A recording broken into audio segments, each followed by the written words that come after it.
Dans la traversée de l'Orléanais, la Loire serpente à travers des vals inondables qui concentrent des dizaines de milliers d'habitants. Les historiens ont relevé 20 grandes crues de la Loire depuis le XVIe siècle. Pour s'en prémunir, les Ligériens ont d'abord édifié des digues. Puis ils en ont surélevé le niveau, sans parvenir à mieux contrôler les débordements du fleuve Royal. Les 3 dernières grandes crues de 1846, 1856 et 1866 ont particulièrement marqué les esprits par leur importance. Depuis, les vals de l'Orléanais n'ont pas connu d'inondations majeures, mais l'on sait que les Ligériens devront, à l'avenir, faire à nouveau face à de tels événements. Il faut s'y préparer pour que le moment venu, les impacts sur les biens et les personnes soient limités et que le retour à la normale soit le plus rapide possible. C'est pourquoi les collectivités territoriales et l'État ont engagé une démarche de planification concertée pour réduire le risque d'inondation sur nos territoires. Il s'agit d'Écrival, l'étude concertée sur le risque d'inondation dans les vals de l'Orléanais, réalisée dans le cadre du plan Loire Grandeur Nature. Malgré les digues et le barrage écrêteur de crues de Villerest, les vals de l'Orléanais sont exposés aux crues de la Loire selon 4 mécanismes possibles d'inondation. Premier mécanisme, le niveau de la Loire monte et déborde de son lit mineur, comme cela pourrait être le cas à Orléans en rive droite. Deuxième mécanisme, l'eau remonte dans un affluent et inonde la zone de confluence. C'est ce qu'on appelle le remous.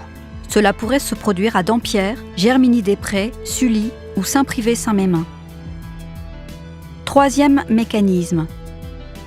La montée de l'eau dans le lit du fleuve provoque le fonctionnement d'un déversoir et occasionne une inondation contrôlée du val, tout en évitant la rupture des digues. Sur l'Orléanais, il y a un déversoir sur les digues des vals de Dampierre, Ouzouer et Jargeau.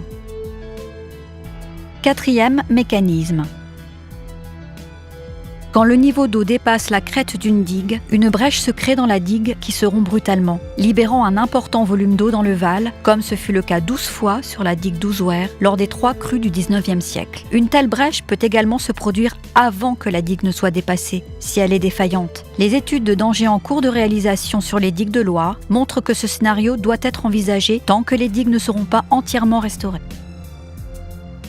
Et si la Loire était en crue et les travaux de restauration des digues aujourd'hui en cours terminés, que se passerait-il ? C'est ce que détermine Écrival en étudiant 4 scénarios de crue.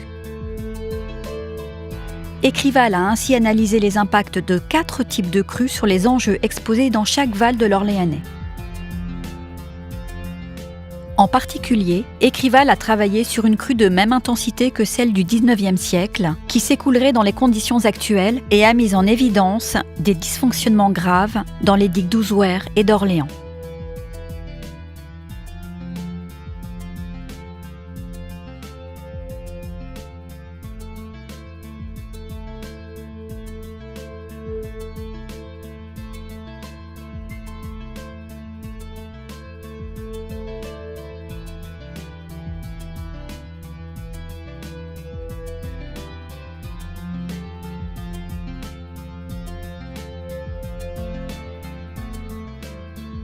Sur le Val d'Orléans, pour une crue type XIXe siècle, la Loire passerait par-dessus les digues en créant 2 brèches sans que le déversoir de Jargeau ne fonctionne.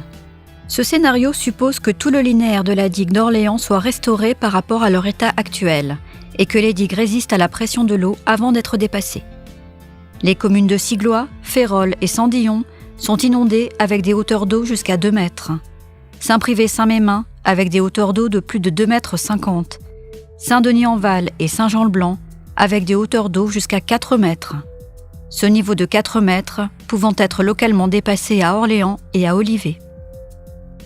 Sur le Val d'Ouzouer, la Loire inonde d'abord la commune de Germigny-des-Prés par remous dans la Bonnée. Puis, elle passe par-dessus les digues pour une crue d'intensité moindre que celle du XIXe siècle et provoque 2 brèches sans que le déversoir ne fonctionne.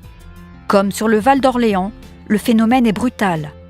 Le Val se remplit alors entièrement en l'espace de 7 heures, avec des hauteurs d'eau jusqu'à 3 mètres à Saint-Père-sur-Loire, 2 mètres à Saint-Benoît-sur-Loire et à Germigny-des-Prés.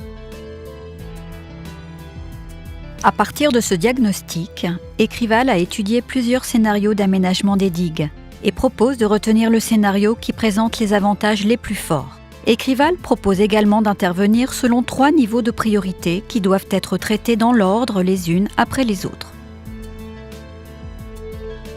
Sur le Val d'Orléans, il est proposé d'abaisser le fusible du déversoir de Jargeau et de traiter les points bas restants dans le Val, à Siglois et Saint-Denis-en-Val, à Château-Luminat, tout en poursuivant la restauration de l'ensemble du linéaire à ce jour inachevé. Ce serait la première priorité. Voici ce qui se produirait alors après les travaux de restauration des digues et les nouveaux aménagements.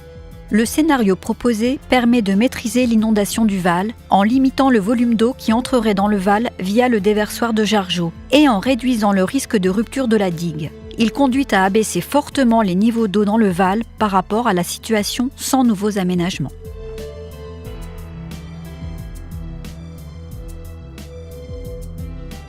Sur le Val d'Ouzouer, il est également proposé de rendre au déversoir d'Ouzouer son rôle dès les crues qui provoquent les premières surverses dans le Val en abaissant le fusible du déversoir. De même, il convient en parallèle de poursuivre les travaux de restauration des digues actuelles. Il faudra en outre rendre résistants à la surverse les tronçons de digues les plus bas à Saint-Père-sur-Loire, Saint-Benoît-sur-Loire et Germigny-des-Prés. Ce serait la deuxième priorité. Voici ce qui se produirait alors. L'aménagement proposé permet de maîtriser l'inondation dès la crue de première surverse et jusqu'à la crue type 19e siècle, en limitant le volume d'eau qui entrerait dans le Val et en réduisant le risque de rupture de l'ouvrage. Il conduit à abaisser les niveaux d'eau dans le Val pour ces 2 crues, sauf dans le débouché du déversoir.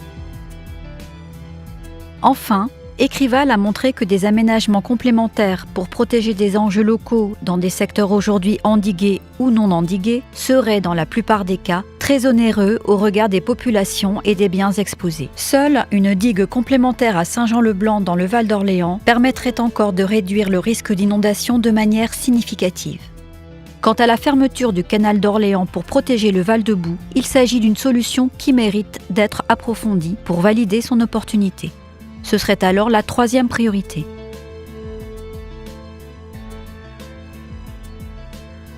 Écrival a finalement permis au pouvoir public d'évaluer la vulnérabilité aux inondations des Vals de l'Orléanais. Ce film a présenté quels seraient les travaux sur les digues les plus pertinents à réaliser. Mais l'aménagement des ouvrages n'est qu'un levier d'action parmi les différents outils de la gestion du risque d'inondation. Il est ainsi de la responsabilité de tous de travailler sur la préparation de la crise, pour prévoir notamment l'évacuation des populations, favoriser le redémarrage le plus rapide possible des activités et sur la prévention pour réduire la vulnérabilité de chacun aux inondations. En cela, la démarche partenariale Écrival doit se poursuivre pour établir sur l'Orléanais une stratégie globale de gestion du risque pour réduire les conséquences négatives des inondations.